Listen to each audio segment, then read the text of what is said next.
Radio Mystery Theater presents...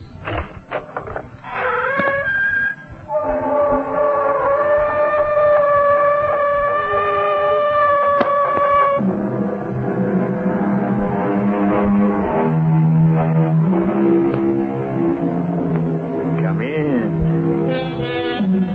Welcome. I'm E.G. Marshall. Do you believe in monsters? They exist, you know. The Irish giant in the Museum of Trinity College, Dublin. Dwarfs, which are stronger and live longer and usually have strong passions and acute intellect. The fabulous monsters of Guiana near Lake Parima, sketched in 1663 by Joost Segelman in his collection of voyages. Those are just a few examples which will lend credence to the story we're about to hear. I saw it, Billy Lee. I saw it. I saw the thing. Take it easy. You're shaking like an aspen leaf. How come you even went near Dead Lake? Well, you know better. Things disappear there. What got into you? One of my heifers wandered away. I saw him grazing down toward the lake. I just plumb forgot about the stories and went after him. When I got within 100 yards of him, the heifer was on the shore, drinking. And that's when it came out of the water and grabbed him. The heifer disappeared. He bellowed, Billy Lee. It was horrible.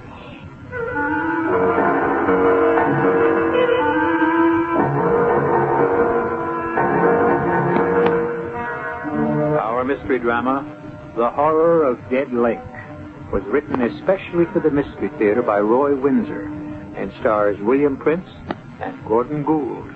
It is sponsored in part by Buick Motor Division and Anheuser-Busch Incorporated, Brewers of Budweiser. I'll be back shortly with Act One.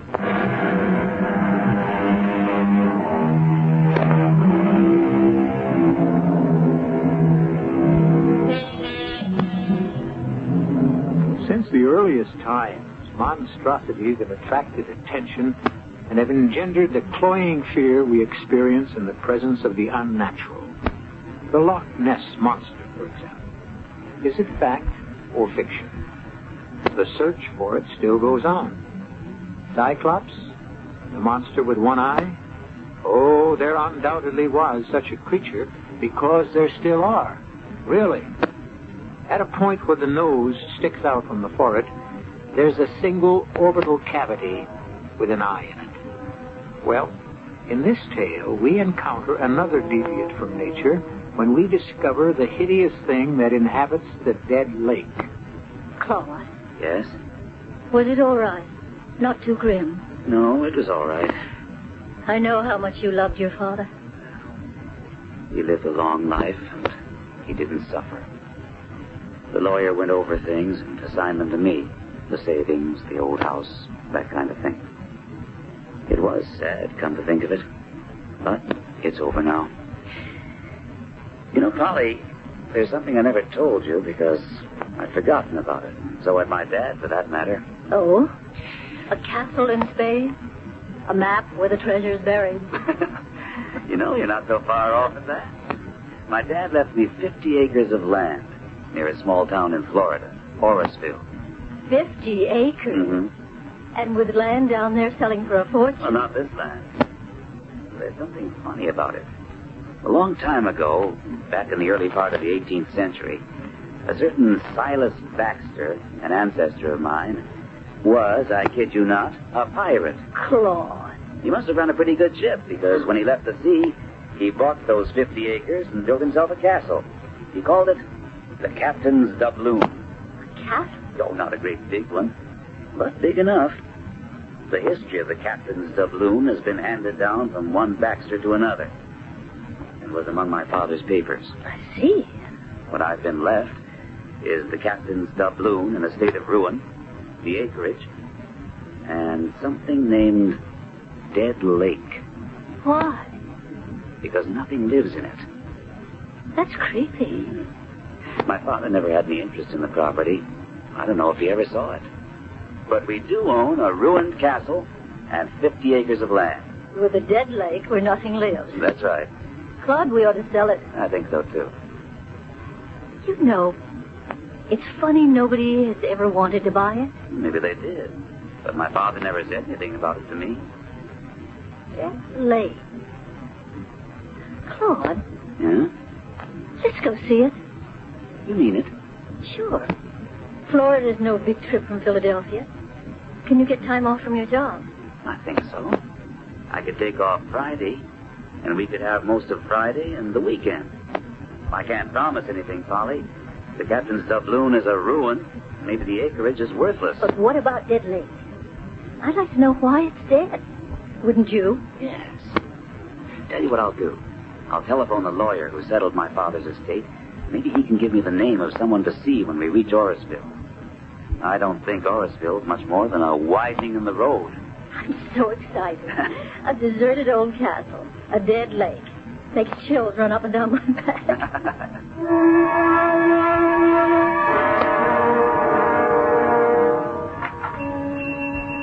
Well, Mr. Micah, and how are you, sir? Quite well, I thank you. Here is my food list.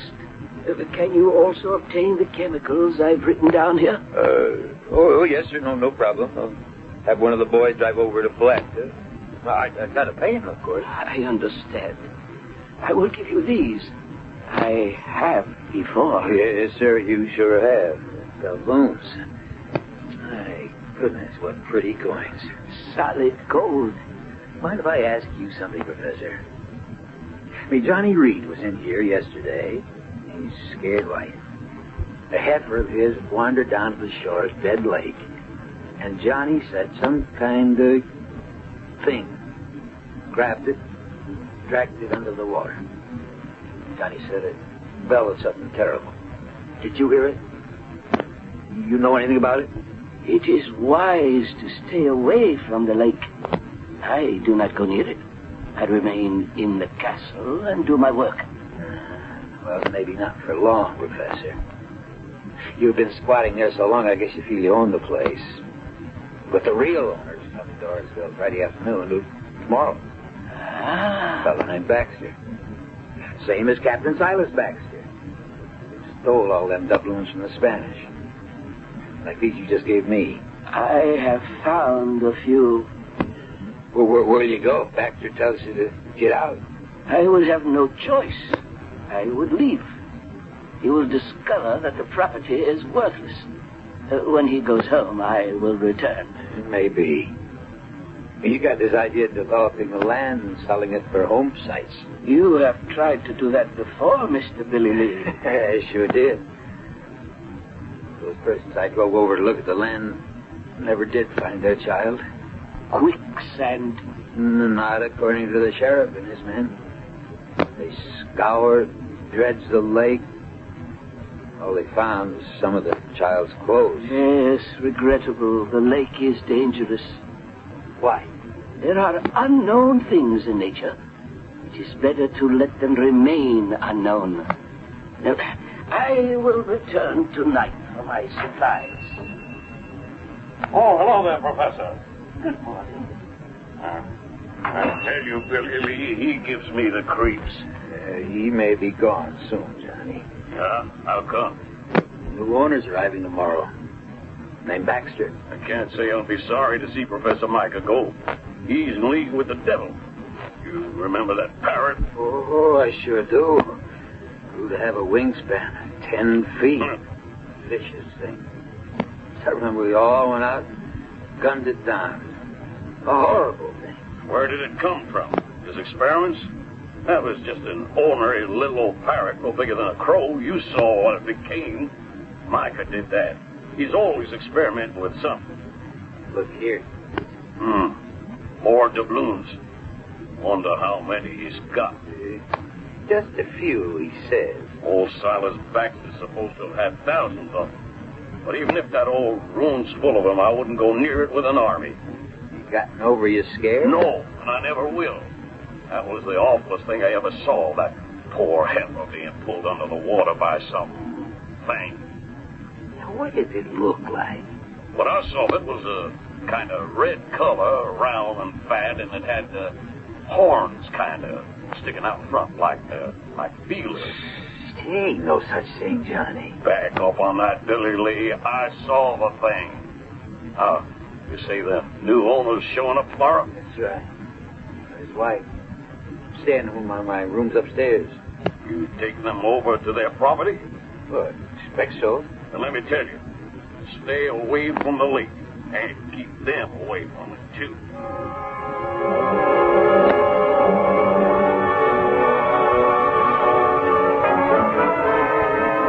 The room's lovely, Mr. Harrison. Oh, Billy Lee.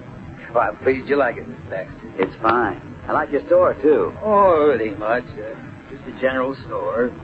Got just about everything in it that folks around here need. Well, it's very nice. Not bad for a one-horse town. Horseville isn't much, but those of us who've been here all our lives, we like it. You want excitement. Alaska close by. St. Augustine's only 40 miles away. Nice country. We landed at St. Augustine and drove down. I enjoyed it. There's lots of pine, isn't there? Oh, sure is. Paper pulp. It's big business down there. And cattle. He's a rancher now. Hi, Johnny. Oh. Meet Mr. and Mrs. Baxter. Hello. Johnny Reed. How do you do? Reed. How are you? You really interested in the captain's doubloon, Mr. Baxter? Well, I don't know. It's my property. I might want to sell it off or interest some developer. I should think it would be worth quite a fair amount of money. You look skeptical, Mr. Harrison. Why are you shaking your head? No, don't go scaring him, Johnny. That's just what I'm going to do. It's not fair to keep him ignorant. Is it Dead Lake? Now, how did you guess that, ma'am? Well, the name. There's something spooky about a lake that's dead. It's dead all right, except for one thing. There's something in it. Something I saw with my own eyes, and it's really something terrible. Oh, come on, Mr. Reed. I don't blame you, Mr. Baxter, for looking at me as if I'm escaped from the mental home. But a few evenings ago, one of our herd, a nice little heifer, went to the edge of the water of Dead Lake, and some awful thing grabbed it and dragged it under. A thing?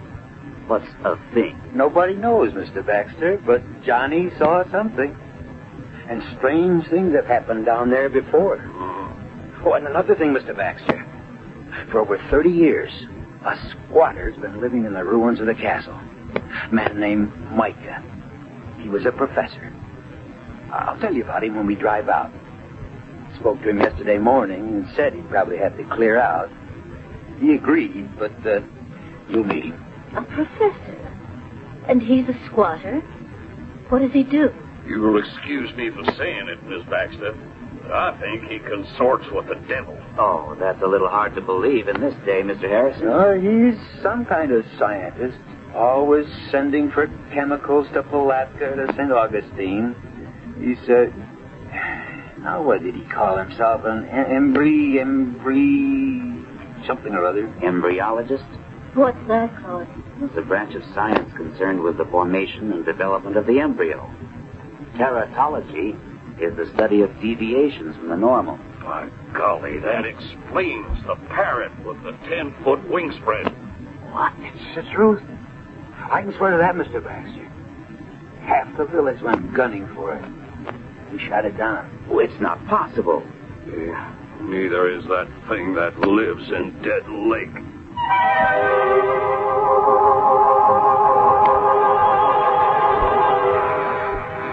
What do we know about what exists at the bottom of the oceans?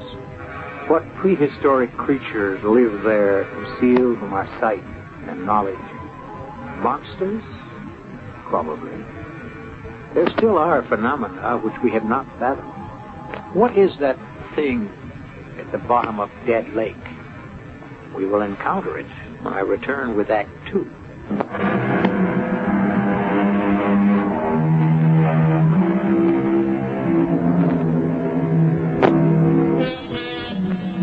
The subject is monsters.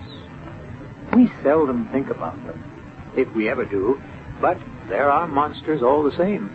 They are, in fact, studied in zoology under a special branch named tetralogy, concerned with deviations from the normal in the embryo. When deviations occur, the result can be a monster. primitive man believed that a monster was the result of a woman's pact with Satan. Nonsense, of course.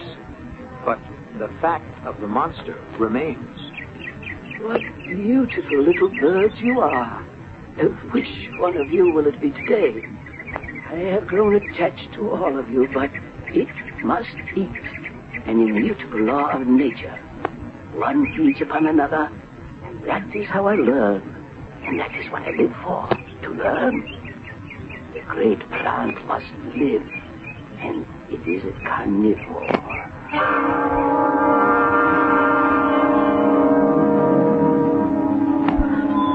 Claude. Ruin is right. The captain's doubloon isn't a castle, it's a heap of rubble. One turret sort of standing, the rest caved in. The Professor's at home. Smoke rising from the chimney. Strange smell. Acrid. It's the chemicals. She's always experimenting with something. Have you been here before, Billy Lee? Oh, not to go inside. Well, I've been around the grounds, but like the rest of us in Orisville, I don't feel comfortable here. Well, we've seen it, Polly. Maybe we should forget it and go home. That's what the dog thinks, don't you, Binks? But we've come all the way from Philadelphia, Claude. We ought to meet this professor and see what it's like inside. And ask him about those doubloons he brings to Billy Lee for food. What do you say, Billy Lee? Well, I guess I don't have to say anything there. There's the professor now. Afternoon, Professor. Good afternoon. This is Mr. Baxter. That's right. This is Baxter, my dog Binks. How do you do? Yes, the dog. I'm the legal owner of all this property, Professor Micah. I do not question it, Mr. Baxter. And I am an interloper. If you want to put it that way, yes. So, when it's convenient to you... Of course.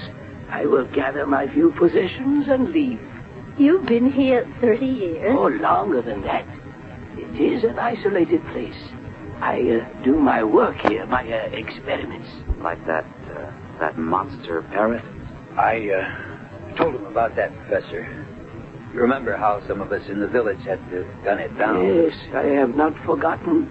A pity. Well, I don't know about that. I mean, killing sheep and almost dragging off a child. The destruction of the master's scientific achievement, a phenomenon, proof that experiments in tetralogy can produce new breeds of animals that could change the face of the earth. I wonder if we might see the inside of the castle. You are the owner. Well, I don't want to inconvenience you. It is no inconvenience, but I caution you, do not wander away alone. I have experiments in many stages of development. Some of them are dangerous. A Venus flytrap is one of them. So I know about them. They eat flies. Interesting little plants. Carnivorous. Follow me. It would be wise not to bring the dog. I'll take him back to the car, Polly. No, let me. No, come on, Binks. Hey, you folks get your fill of the castle. And I'll be outside. Come on. Come on, Binks.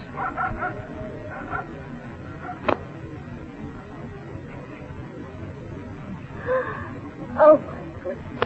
What's that thing, Claude? It looks like a huge sunflower plant. And look at those pouches at the end of its leaves.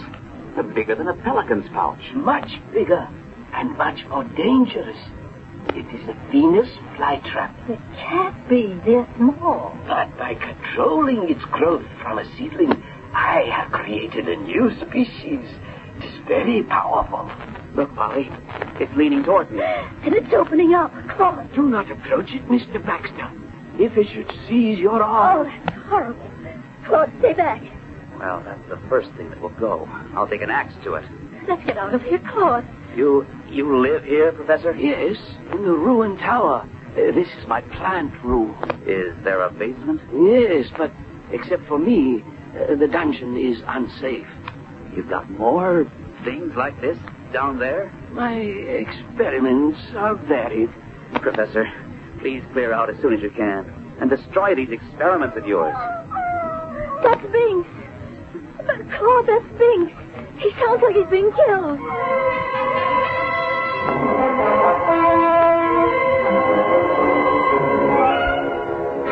Mrs. Baxter, all right? Yes, Billy Lee, thank you. glad you're still open. What happened? I can see by your face. Their dog. What? It wasn't anyone's fault, Billy Lee. Bink slipped his collar. No. And ran loose. Down the dead lake. I ran after him, but not in time. I saw it myself this time, Johnny. It rose up out of the water, a round, huge, slimy thing, and dragged the dog into the lake. What is it? What is the thing? I never saw anything like it in my life. I don't know what it is, but it's probably one of Micah's experiments. We went there this afternoon. My wife and I went into Micah's room in the castle. And Johnny, it made my hair stand on end. Bink said the dog whined and wouldn't go with us. Billy Lee said he'd wait outside with the dog. I was taking him back to the car. He fought the leash so hard, he slipped his collar and he flew toward Dead Lake. Ran after him, but by the time I got within 50 yards of the shore, something caught the dog and was dragging him under. If I was you, Claude, I'd cut my losses and forget the place. No, sir. I'm going to get rid of Micah and find out just what makes Dead Lake dead. There's something in it. You caught a glimpse of it. So did Billy Lee. A big, fat, slimy thing with horns. Now, what is it? I know a man who might know. A friend who's a zoologist at the University of Pennsylvania. I've telephoned him for help. He'll be here late tomorrow. Then we're going out and solve this filthy, hideous mystery. Now that you've met Dr. Petty, let's hear what he has to say. You're on, Joe. I see everyone's well armed. Well, there's something in Dead Lake, Dr. Petty. And if we catch sight of it, we're going to blow it to bits. Binks was my dog. I'm going along. I'm not afraid, and I can handle a gun. Well, all right. My plan, for what it's worth, Joe, is for all of us to go out there now. It's 5 o'clock. We ought to get there in half an hour. Then you and I will go inside and find out if Professor Micah has cleared out. If he hasn't, I'll throw him out. Then we'll destroy that awful plant. Once Micah's gone, all of us will explore that dungeon. Maybe that's where he's got the thing. You got any idea of what it might be? You described it as about 6 feet long, fat, slimy, with horns. Colored, a reddish kind of color. You know what it makes me think of? A giant snail. But they don't eat flesh, Johnny. Could it be a giant slug? I don't think so. I don't like to speculate, Claude, but since you telephoned me yesterday, I've been doing some research, although I don't believe all this. It's true, Dr. Petty. As a scientist, it's hard for me to believe, but I accept what you've told me. Why, Joe? What do you think it could be? A member of the Hirudinai, which is a branch of the Chaetopod worms. What? It's a worm? No, Johnny, but it could be a monster leech. One of those things that attaches itself to the skin. Yes. In Egypt and in the Near East, there's an aquatic leech that lives in streams and ponds and does extensive damage to horses and other baggage animals. Leech? Make my skin crawl, Joe. Well, they've been used extensively in medicine. In 1832, France alone imported over 50 million of them for bloodletting. And you think that's what the thing is that's in Dead Lake? It's hard to say, Billy Lee, but you've described the leech. Red-colored body, bloated appearance, slimy look. Of course, the thought of a leech 5 or 6 feet long boggles my mind. I simply can't imagine it. But if that's what the thing is, it could kill anything. Once those enormous suckers have attached themselves to any blood animal, the animal would be dead in minutes. Well, let's get started. Yeah, we'll take my pickup, Chuck. We've got an arsenal. Hey, dynamite. Dynamite? Sure. If we don't see the leech, maybe we can find where it lives. And that's how I blow off this cape. People around here have a score to settle with that monster.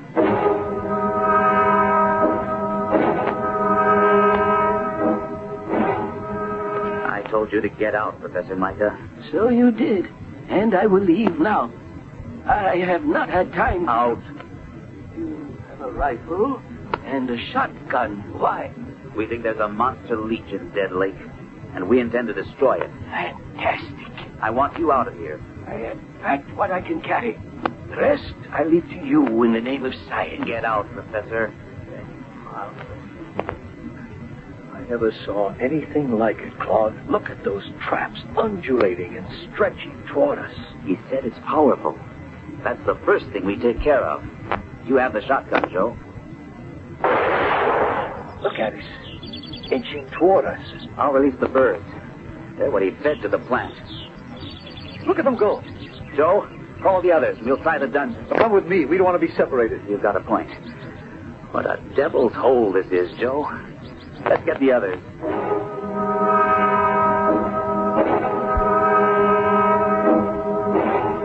Glad I brought the axe. You see that thing trying to wind itself around me? Some kind of vine? Strong as wire. It's awful down here. What's that over there, Claude? Shine your light. A huge door. Hinged with a drop lock. Do you think... Don't open it, Claude. Mister, what's that? Sounds like something breathing underwater. Wet, bubbly kind of breathing. There's one way to stop that. No, Claude, don't shoot. I've got a better idea. There is something behind that door. It's the thing, the giant leech. You won't kill it with one shot. Well, what's your idea, Dr. Petty? Well, that door must open into a tunnel, and the tunnel probably leads to the lake. Now, if we can trace the tunnel from above, on the ground, and see where it leads to, Johnny here can dynamite the entrance and block the thing in. That's when we'll have it trapped, and that's when we'll kill it. Good idea. Everyone stick together. We'll go back upstairs and out. I never want to see this place again. You'll be all right, Polly, when we get out into the air. Come on. Walk between Joe and me.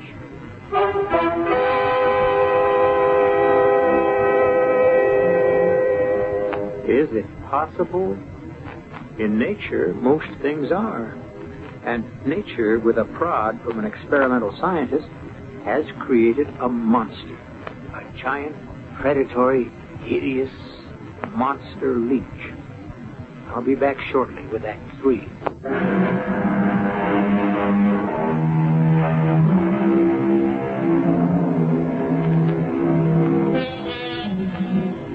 Have you ever had a leech attach itself to your skin? It happens not infrequently in many freshwater lakes. They're small and they can be flipped off with a finger, but the experience makes one shudder. Imagine the horror, then, of speculating that what Professor Micah has bred, the thing that has made the dead lake dead, is a gargantuan leech. I'll get the dynamite. Hand me the rifle, Billy Lee. Sure. I'll grab the shotgun. Oh, here's the other one for you, Dr. Petty. Right. Joe, let me carry it for Johnny. I'd appreciate it if you'd stay with Polly. I'm all right, Claude. It's just being in that filthy basement. No way, Polly. You're going to stay by the truck and Joe. Claude. No, absolutely not. I mean it, Polly. I think he's right, Miss Baxter. I tell you what. Why don't you swing the truck around and turn on the lights and shine them on the north side of the castle? The locked basement door's on that side. Give us some light down to the shore, too. All right, Polly. Come on, hop in. Claude. No, please don't argue. You stay with Joe. Ready, Johnny? I'll lead the way. Keep your guns up. I'll be ready for anything. Joe, I feel sick. If the thing is what you think it is. Yeah, me too. Let me get the truck turned around. Black as a tunnel. I'll switch on the lights. I see them, Claude and the others. The car lights do run down to Dead Lake. Isn't that an awful name for it? It's dead, all right, if there's a giant leech in it. Joe, look. What? Mr. Professor. Now, what the He's devil? returning to the castle, not through the front, but through the north side of it. I wonder what he's up to. He disappeared now. Must be another entrance to the place. If Johnny does blow up the tunnel and the professor's in that basement, Claude ordered him out. I know that. All the same, he is a human being. And I don't think he's a human being at all. Shine your big torch over the lake, Johnny. Shore cuts through the blackness all the way to the other side. Johnny, look. Something's moving just under the surface of the water. It's moving to the other side. Follow it. The torch. Look at it. Just a little of its back is out of the water like a whale. Keep following it. I can hit it from here. No, Claude, no. Let it go. When it returns from the other side of the lake. Oh, no. That's a small deer over there. See? The thing is coming out of the water. We'll fire a shot, Claude. It scared the deer. Look at that thing. It's half out of the water. The deer got away. Johnny, follow where the thing swims. It's coming toward this side of the lake, a few hundred feet north of us. Come on. No, hold it. If it does have a cave or a tunnel to a cave, we don't want to scare it off. Just watch it. Didn't surface. And it's disappeared. Now, let's move.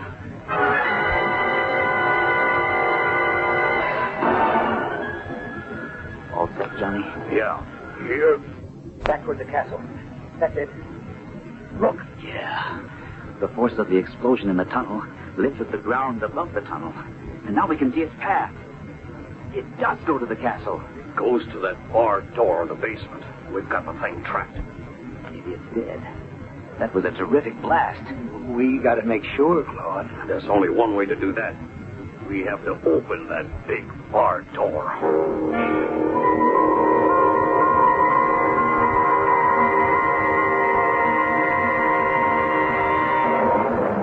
Now what, Joe? I don't know. There was a big charge of dynamite. They must have found the tunnel. What about the thing?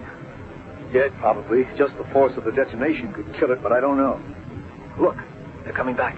Maybe don't tell us. There, that got their attention. Is it dead? Claude? Is it dead? I don't know.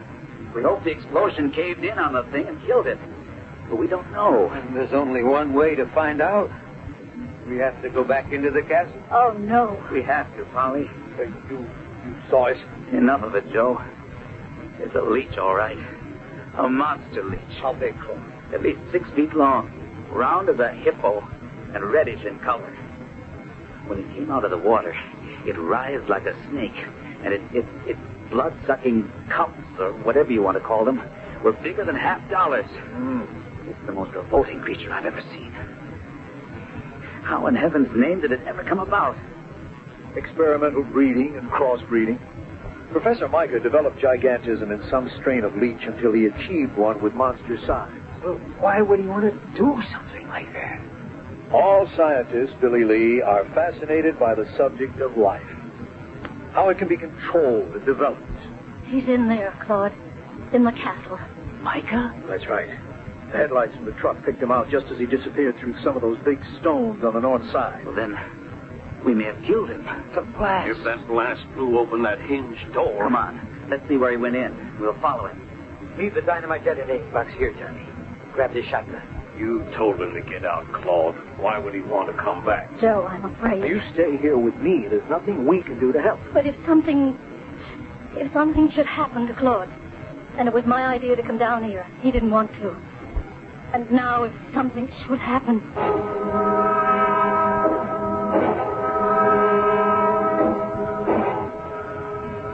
That could be it. See where I'm shining the torch? Yeah, it could be. Just about wide enough for a man to squeeze through. All right. Follow me. Hold it, Claude. You bring up the rear. Now, wait a minute. I'm not going to have you risk your lives any more than you already have. Billy and me have the shotguns. Much more effective close range. You bring up the rear with your rifle. Right, Billy Lee? Right.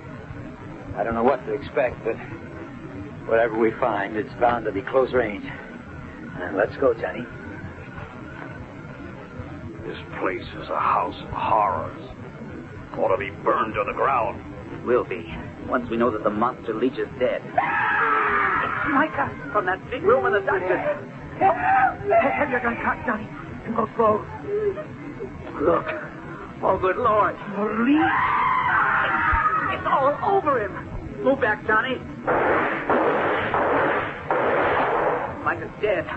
The leech is all over him. Shoot, Johnny. Blood.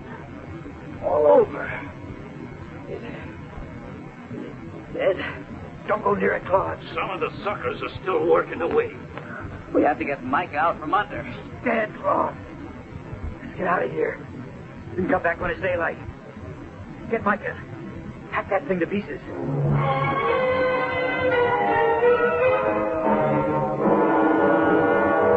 Joe, I can't stand it.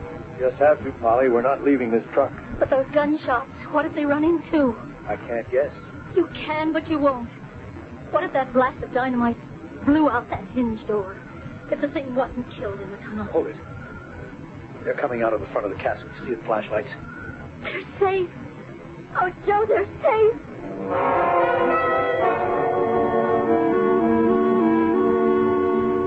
Are you all right, Polly?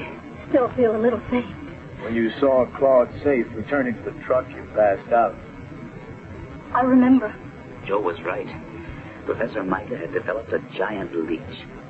It lived in a tunnel which ran from the shore of Dead Lake up to a cave near the castle. When Johnny set off that blast of dynamite, the tremendous repercussion broke the hinges of the door into the cave, and the leech got out. Micah was there in the room. He was probably stunned by the blast. That's when the leech grabbed him.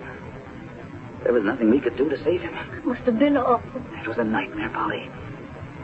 We're returning there in the morning. So am I.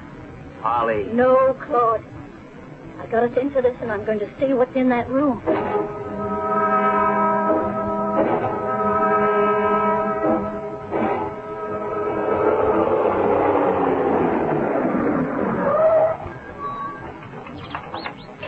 Listen to the birds.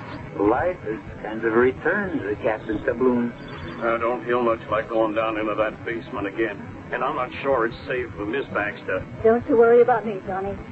Now that I know the monster leech is dead, I'm not afraid. All right. But let's go into the front. Have we got everything? Lights, ropes? And my shotgun, just in case. And camera. Watch your footing, Polly. And when we go down into the dungeon, stay between us. Let me lead, Bud. I've got the gun. There it is. Poor old Micah's under that thing. Aim that big light right at it, Johnny. It's incredible. It's 6 feet long and 4 feet thick. Micah let out one scream, and then he was dead. Hardly frightened, maybe. Keep the light trained on him, Johnny. We'll try to pull him free. Let me take a few pictures first. No one's going to believe this horror. Claude, what about Professor Micah? What happens to him now? We give him a decent burial. And Joe wants to find out, if he can, why Micah did all this.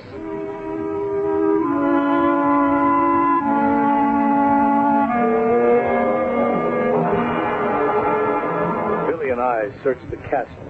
The one tower, still partly standing, Micah had a room and his books and a small laboratory. Yeah, there were a lot of papers and chemicals. But the real discovery was this diary. It goes back 40 years, back to 1931, in fact. Under an October date. Listen to what Micah wrote.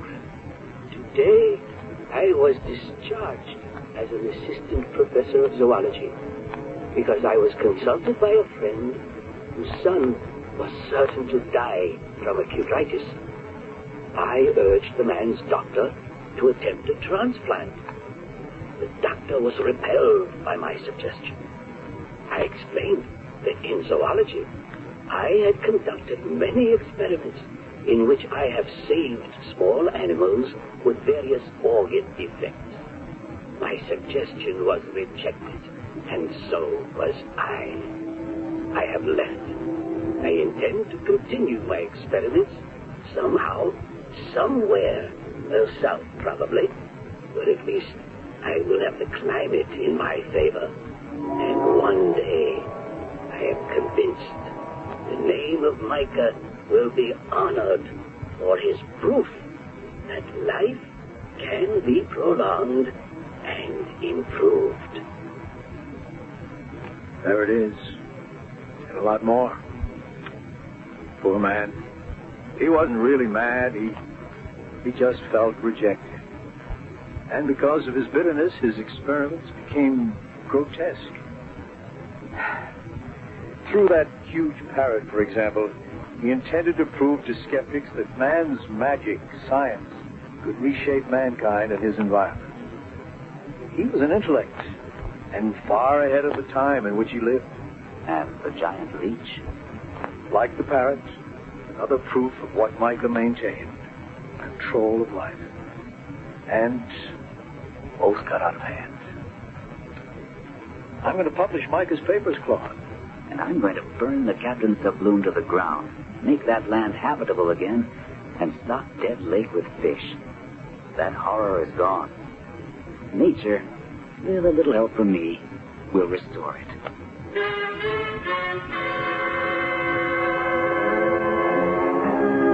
Nightmares are made of such stuff as a dream about a monster leech, because the word makes the skin crawl. And when in sleep a fiend or incubus oppresses you, wake up. It will go away. But was it real or just a nightmare? I'll be back in a moment.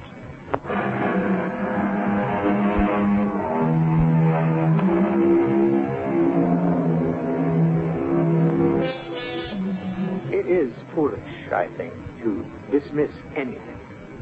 Was it conceivable years back to imagine men walking on the moon? Is the notion of a huge killer shark unimaginable? We know a great deal about Earth, something about the universe, but isn't anything, or almost anything, conceivable? Monsters are, and our story's giant leech was one of them. Our cast included William Prince, Gordon Gould, Ann Shepard, George Petrie, and Gil Mack. The entire production was under the direction of Hyman Brown. And now, a preview of our next tale. Who is it? Till next time, pleasant dreams.